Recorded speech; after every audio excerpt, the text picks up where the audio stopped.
మాత్రం చాలా చాలా బాగుంది. లైలా మాత్రం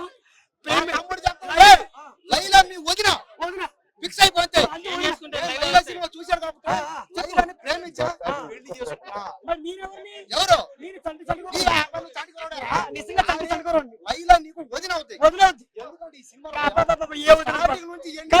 సినిమా చాలా బాగుంది. ఏం గారిపోతాయి ఏం గడిచిపోతాయి మీకే తెలియదు. ఏం కాడిపోతాయి దయచేసి అంటే ప్రతి ఒక్కరు జెంట్స్ అందరూ ఈ సినిమా చూడండి. లేడీస్ మాత్రం సినిమా రావద్దు, కుళ్ళి చచ్చిపోతారు అంతే.